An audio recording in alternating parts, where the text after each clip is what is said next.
Vamos a iniciar la unidad 4.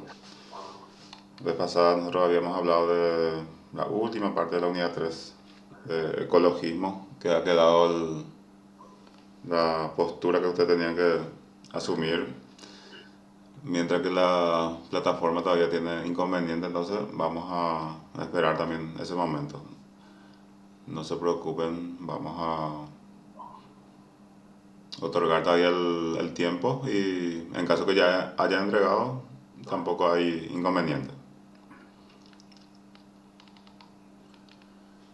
Yo no pude entregar porque no, No, no hay problema, se cuando entiende iba, porque no cuando creo. iba a responder él no entró más en la plataforma, ya no podía. La otra semana creo que ya va a estar bien.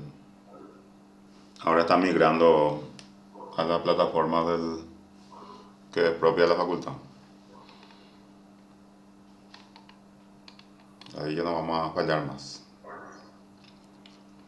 Bueno, dentro de este capítulo nos vamos a hacer la introducción, el ser de lo natural. Y en esta primera parte vamos a hablar desde el enfoque científico, las teorías también, qué tipo de garantía tenemos en cuanto a su validación o su validez, lo que significa que un criterio, vamos a decirle epistemológico, que dentro también de lo que se presenta respecto a la naturaleza.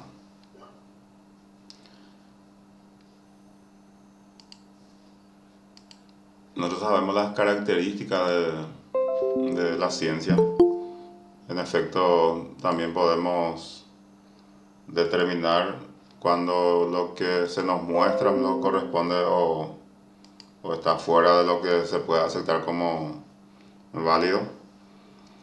Y ni qué decir con el siglo XX, que también las exigencias han subido de tono. O sea, en realidad la ciencia no en ningún momento ha aceptado una experiencia no demostrada. Podemos partir de Galileo Galilei, Copérnico, cuando se introduce el tema del método. Si bien Aristóteles en la Edad Media se usaba el método deductivo, con Francis Bacon se introduce el inductivismo. Entonces, la realidad no va a cambiar, la intención que tiene el ser humano no va a cambiar. Lo que cambia es la manera que se desarrolla como para poder explicar la misma. Y siglo XX, si bien hay también muchos inconvenientes, se puede llamar que la revolución científica en ese caso sí tiene a muchos más protagonistas. Eh, Comenzando un poco antes el positivismo con su rigurosidad. Después podemos citar el Círculo de Viena, Popper y lo que son considerados post-popperianos, ¿verdad? Siempre hay una discusión de qué se tiene que tener en cuenta para poder validar una investigación. Pero con Popper aprendimos también que tiene que ser contrastable y también se aprendió de que la ciencia puede tener carácter temporal.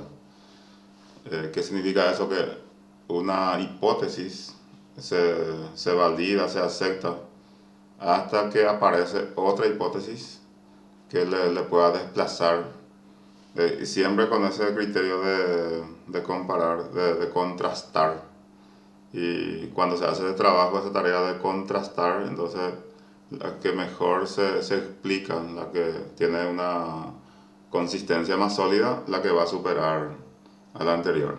Entonces se va actualizando el proceso en cuanto a los descubrimientos. Eso no es lo de un día para otro, lleva tiempo. Hay veces que, como ocurrió con el tema de la teoría de la relatividad, pues, ¿no? Había ciertas observaciones al respecto que podía poner en duda lo que dijo Albert Einstein, pero Finalmente, nosotros sabemos hoy que la teoría mejor desarrollada y más aceptada otra vez es de él, ¿verdad? Pero en unidades anteriores, creo que en la unidad 2 nosotros habíamos estudiado todo ese proceso que puso en revisión, no duda, pero puso en revisión a partir también de otras investigaciones y otros descubrimientos que se ha tenido. Entonces, un universo sin frontera, la, la naturaleza no se muestra totalmente, así como ya decía Heráclito en aquella época, es como que se esconde, ¿verdad? Yo no sé si la naturaleza esto está dentro de su ser o el ser humano no tiene la capacidad para abarcar todo lo que implica ese misterio. Porque en fin, es un misterio y justamente es lo que le motiva al ser humano a seguir también con su trabajo de investigación.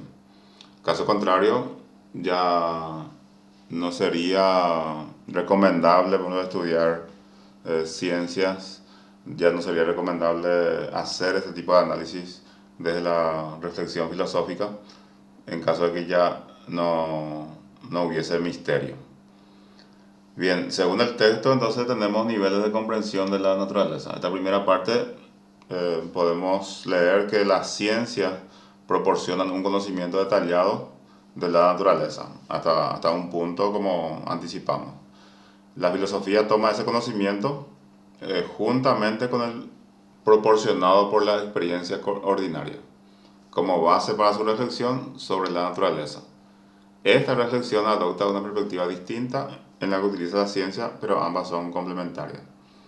También sabemos eso que la ciencia descubre y la filosofía pone eso en cuestión. El hecho de que la filosofía ponga en cuestión no significa que no sirve lo que la ciencia ha avanzado, lo que la ciencia ha descubierto, sino simplemente como que la naturaleza de la filosofía misma, entonces va a poner en tela de juicio cualquier expresión, cualquier avance o cualquier interpretación también que el ser humano pueda tener respecto a otras facetas.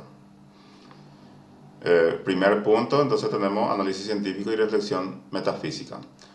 La perspectiva científica, en cuanto a lo que vamos a hablar, al menos en esta oportunidad.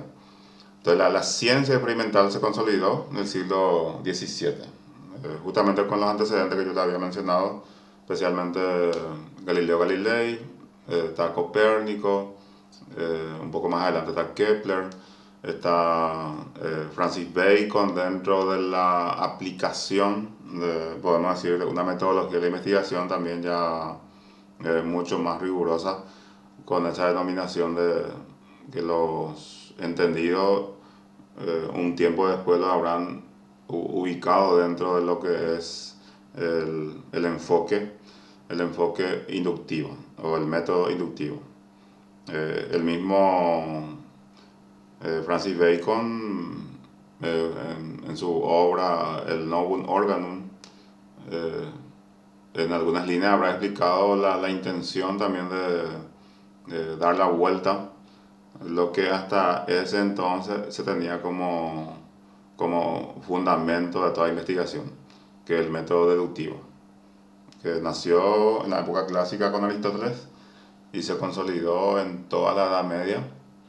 Y ese tiempo, ese recorrido tiene más de 1000 años, hasta que aparece entonces Francis Bacon con su propuesta.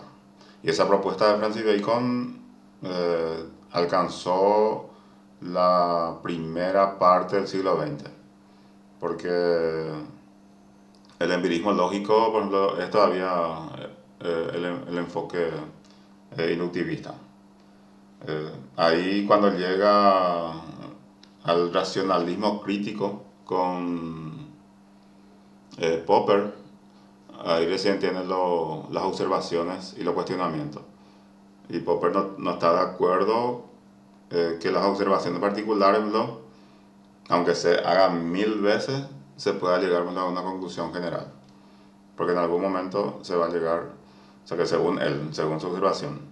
Entonces él adopta un método nuevo que es el hipotético deductivo.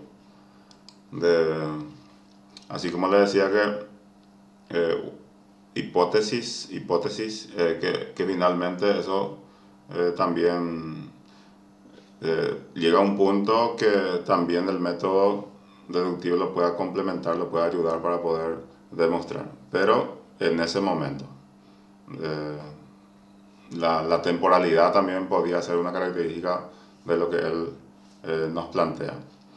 Pero eso solamente así de reojo, ¿verdad? Lo vamos a decir dentro de este ámbito que nosotros también necesitamos interpretar. Acá entonces la ciencia experimental se consolidó en el siglo XVII adoptando un método que suponía renunciar al conocimiento de las esencias, sustituyéndolo por una perspectiva que combine la matemática y la experimentación. Porque cuando decimos matemática, estamos diciendo un conocimiento seguro. Entonces, a pesar del enorme éxito de la ciencia experimental, en la actualidad se encuentran ampliamente difundidas interpretaciones instrumentalistas y convencionalistas, según las cuales la ciencia solo proporcionaría instrumentos conceptuales que harían posible el dominio controlado de la naturaleza y que en el mejor de los casos solo podrían ser consideradas como conjeturas más que menos plausibles acerca de las características de la realidad. Justamente ese concepto conjetura introdujo Popper, una obra justamente que se llama Conjeturas y Refutaciones. Creo que escribió o publicó allá por 1934. Entonces, en ese libro él hace la parte teórica como para confrontar lo que hasta ese entonces se tenía en cuenta. Y especialmente él hace las observaciones de lo que se ha hecho en el Círculo de Viena, que también tiene varios autores así. Creo que el Carnat, por ejemplo, el más nombrado, que había planteado el tema como una parte también del inductivismo, pero un concepto nuevo del probabilismo.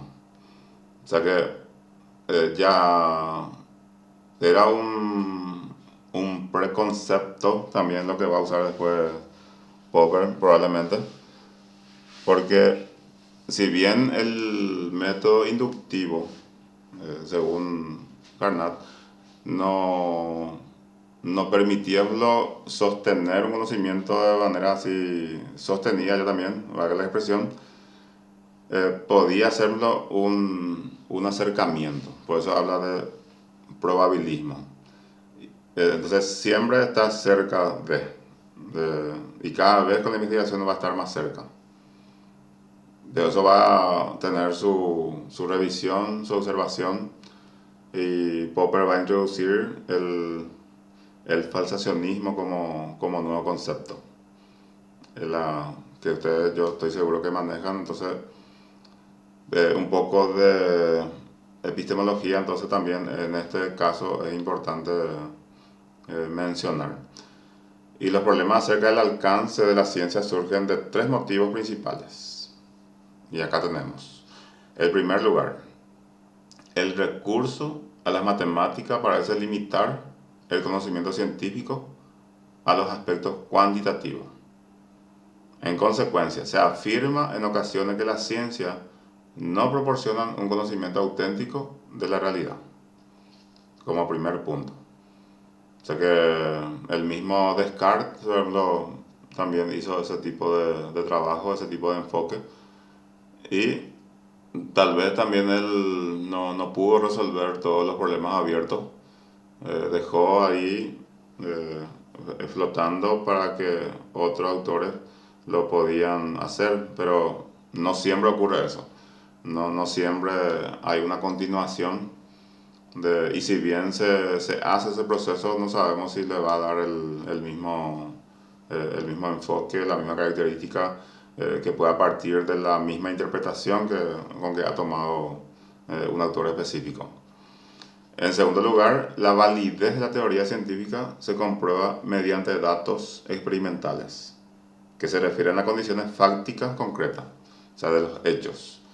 De ahí suele concluirse que nunca se puede establecer definitivamente la verdad de las teorías, y que estas teorías siempre tendrían un carácter hipotético o conjetural.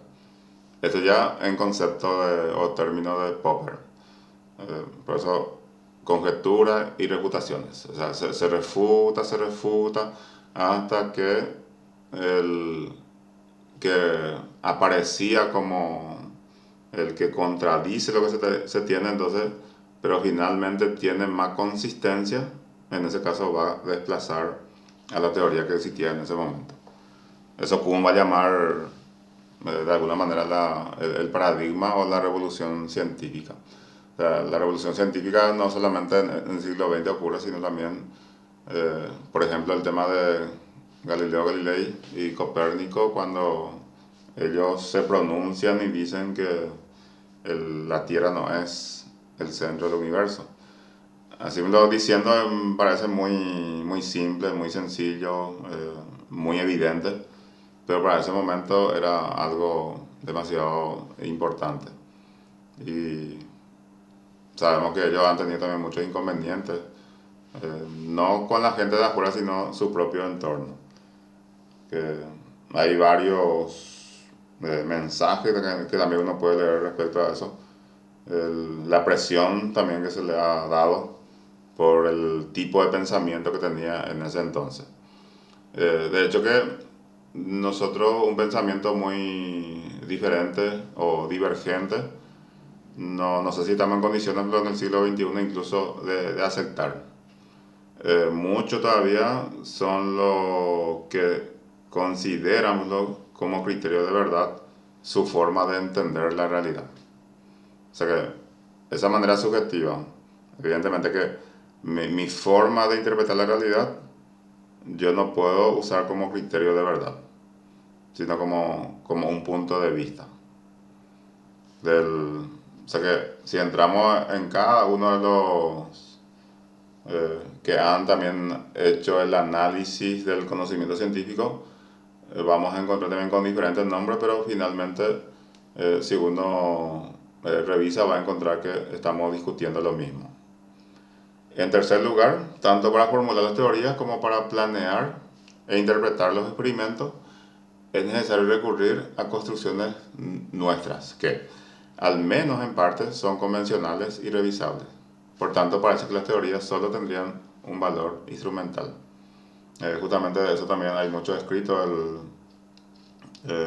Uno de ellos, Jürgen Habermas, que hace esa división que también tiene sus dos partes. En primer lugar, lo analiza la realidad desde un enfoque epistemológico, y una obra que se llama Conocimiento de Interés, que está publicado.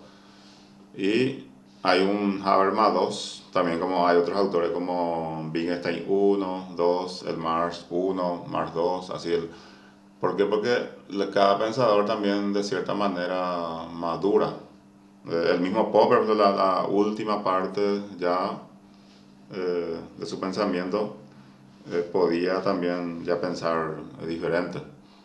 Pero ya su seguidor, así como Lakatos, por ejemplo, va a hablar del falsacionismo sofisticado, que va a ser un pensamiento ya, podemos decir, más avanzado, porque los estudiantes, así como ustedes, por ejemplo, ya tienen una ventaja sobre el profesor, porque quizás tengan la mentalidad mucho más abierta, porque no se enfocan solamente en una asignatura, sino están nutriéndose de diferentes asignaturas, y más la lectura que ustedes tienen, eso les puede ayudarlos a descubrir nuevos horizontes, y en términos de Kuhn generar un nuevo paradigma.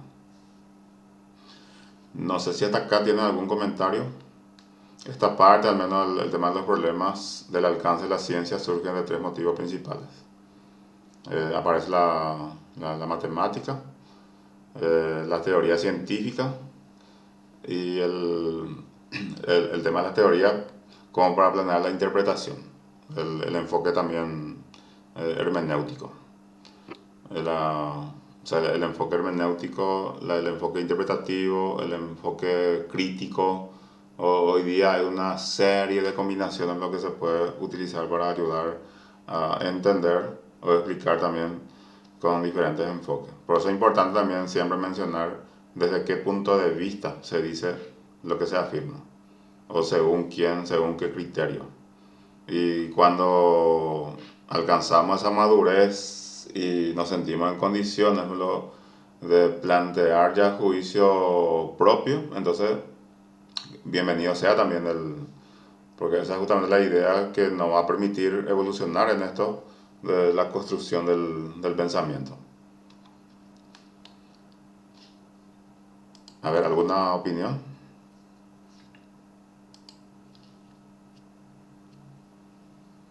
Jorge, sí, Sí, no he visto que levantó la mano había sido, disculpame. no, no importa. Más bien es una pregunta que una opinión. Yo estuve más o menos leyendo sobre fenomenología, ¿verdad? Sí, Y eh, después es como que, por lo menos para mí, le pierdo el rastro, le pierdo el hilo y no veo cómo se conecta con la ciencia actual, ¿verdad? No sé si quedó irrelevante o sea, eso quedó totalmente en el ámbito, no sé, quedó en los libros nomás y perdió toda conexión con lo que es con lo que fue después, con lo que fueron los paradigmas científicos más modernos, ¿verdad? Más experimentales, más... No sé si tiene alguna aplicación en algún ámbito del conocimiento todavía ¿qué pasó con la fenomenología, profesor? sí, tiene validez. Por ejemplo, en Ciencias metodología. sociales. A ver, Jessica. En ciencias sociales Sí, utilizamos el método fenomenal porque justamente es el acto individual en sí, digamos. Y hace ver un abanico. Eso empieza con Heidegger, ¿verdad?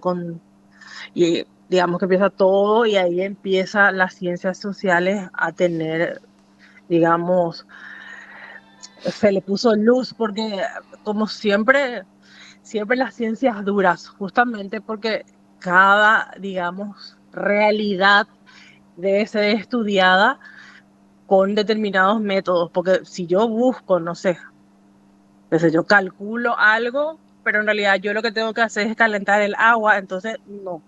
Entonces hace todo justamente un cambio de paradigma, entonces cada, digamos, no sé si llamar asignatura o ámbito de la realidad puede ser estudiado de distintas formas, no hay un método infalible, depende de qué es lo que uno va a investigar.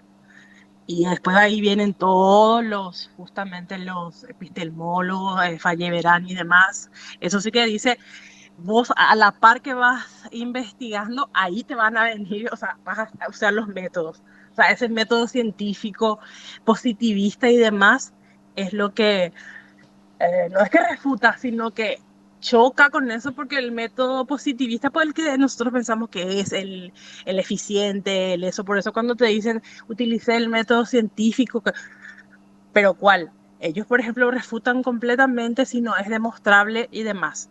Es más, en la revolución copernicana no es demostrable, pero justamente esa revolución copernicana hace que digamos, sea el paradigma a través del cual estudiamos, porque este es todo se hace en base a que ya el mundo no es el centro del universo. Entonces, cambia completamente, entonces, otro estilo. Y mira, por eso, cuando habla Kuhn de la revolución, es que, digamos, que gana ¿cómo se dice? Un discurso para que ese sea el utilizado. No, no es solamente en cuanto al método, sino que es algo que, por eso dice revolución, completamente cambia el eje. Y la fenomenología es justamente uno de los métodos que utilizamos, digamos, lo que hacemos ciencias sociales, los investigadores de ciencias sociales. Gracias Jorge y Jessica. Gracias. Sí, y el agregado también que yo le puedo dar a Jorge por su pregunta, ¿qué pasó con la fenomenología? Según las diferentes críticas dentro del ámbito de la filosofía, se considera como una cuestión muy idealista. O sea que la pretensión que tiene de esa abstención de juicio o cualquier posibilidad de contacto como intermediario, entonces para muchos eso no corresponde. Sin embargo, nosotros en nuestra práctica lo seguimos utilizando, porque, Claro, pero, profe, pero justamente eso es, y la nueva, digamos, nuevo paradigma es, viste que antes el investigador tenía que abstraerse lo más posible, sí, pero ahora las nuevas investigaciones y demás, no. El background del investigador también importa. claro, Por ejemplo, si es mujer, si viene de un sector marginal, si tiene esta tema. Entonces, uno va entendiendo más esa investigación. Eso es lo que diferencia justamente de las ciencias duras a las ciencias sociales, porque justamente que la ciencia social, pues, lo que estudia, digamos, al hombre en su relación con otros ujú, individualmente, puede ser. Mira, ¿y qué es lo que es el hombre? Es la cosa más compleja que todavía no podemos ni decir qué es el hombre. Entonces, una guerra que tenemos. Yo cuando hice mi maestría, ponerle que 3 éramos de ciencias sociales. Encima yo soy escribana, que dice que una escribana es investigadora. Todos los demás eran de ciencias de la salud, ciencias químicas, nutrición, había esto que hacen los programas de computadora, y ellos parece que le hablamos en chino mm, con este tipo de métodos, porque ellos hacen cualitativo y demás, y nos hacen, bueno, no, nosotros completamente distinto desde que uno inicia la investigación. así es. Y también importante, ahí mencionaste la palabra dentro de lo que se llama investigación cualitativa, encontramos el método fenomenológico. Y un poquito más, vamos a decirle, tiene más componentes dentro de la metodología de investigación. No se encierra solamente el hecho de la conciencia y la realidad. Eh, como especialista, así como entiendo también que ha hecho trabajo ya, entonces es importante esa mención.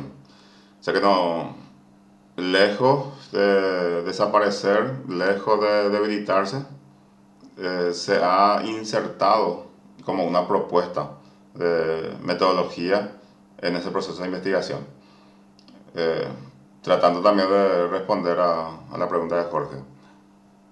Una cosita más nomás, profe. Sí, Jorge, por ejemplo, en las ciencias médicas, la fenomenología, junto con la etología y demás, esos son los métodos ahora utilizados que están, digamos, los top. ¿Por qué?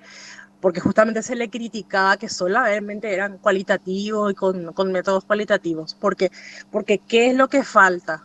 Tanto de abstraerse es lo que falta, eso, porque por el tema de la pandemia y demás, como que se hizo algo muy general y justamente no se tuvo, digamos, el método fenomenológico que vos tenés que ver cuál es tu clima, tu, tu forma de alimentación, muchas cosas, si no se hicieron general y cuantitativo. Y eso están viendo recién los errores, pero yo te digo que ahora las ciencias duras hacen la combinación de los dos estudios, digamos, el cuantitativo, que es los números que te da, cuánto, qué, ¿verdad? Y después el cualitativo, para ver el por qué y tratar de solucionar eso. así mismo. Incluso la investigación así de carácter menos riguroso, se encuentra esa propuesta y va a depender mucho también del libro de metodología que uno utiliza para llamarlo de esa manera.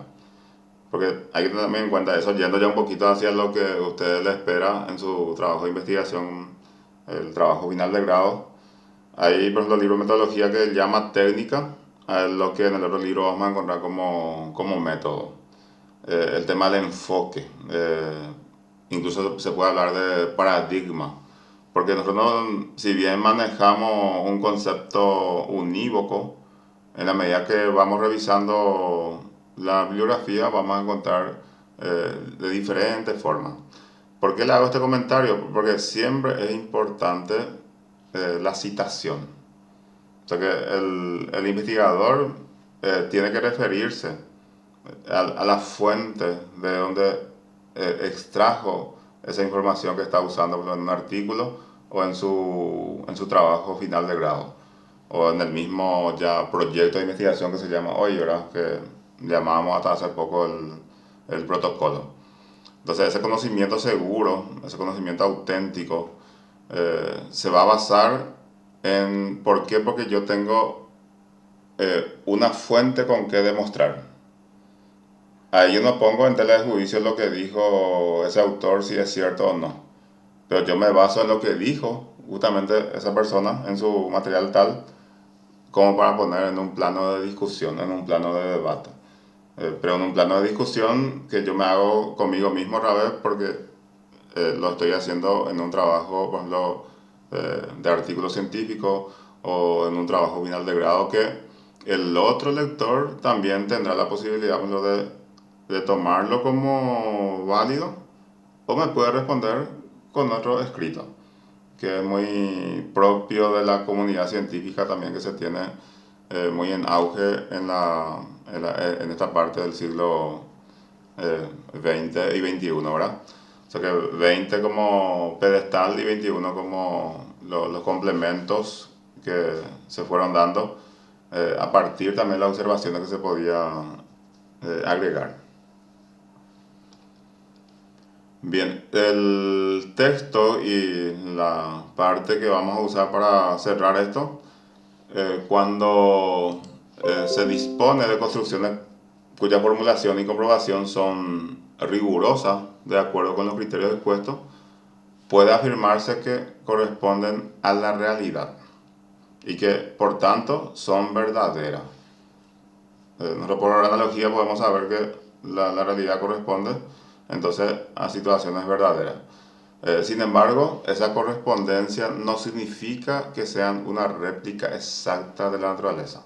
Se trata de una verdad contextual, que también es un término que se utiliza en la metodología de la investigación. Es importante, y relacionando otra vez con el trabajo de investigación, que ustedes lo usen una sección que se llama marco contextual. Porque si analizamos pensamiento de alguien, de un autor que tuvo su evolución, y en la evolución se puede notar diferencia. Entonces es importante dentro, vamos a ponerle marco referencial, marco teórico, marco conceptual y otro marco que es el marco contextual. Porque eso me va a graficar el escenario en donde se produjo o se desarrolló, incluso con la influencia que ha tenido esa persona en el momento de emitir un juicio. Entonces, por eso, porque las construcciones solo tienen sentido dentro de un contexto teórico y experimental. También como nos dice eso la teoría hermenéutica. Que nosotros definimos y que supone la adopción de puntos de vista particulares. Que yo no puedo asumir eso desde una postura del siglo XXI cuando lo dijo allá por el siglo XVII. Por tanto, es una verdad parcial que nos agota lo que puede decirse acerca de la naturaleza. No es porque yo sea mentiroso, sino simplemente no tenemos la condición para decir totalmente lo que implica ese aspecto de la naturaleza. No depende si somos inteligentes o no, ¿verdad? Pero el hecho de que la limitación humana y el misterio, por otro lado, que se nos presenta en la naturaleza, entonces ahí hay una barrera.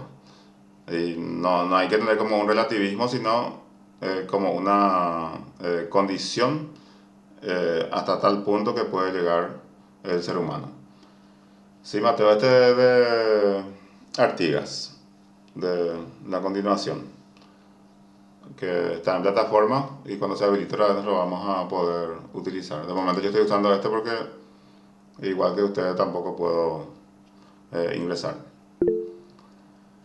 A ver, estamos en la página 125. Voy a mostrar el título.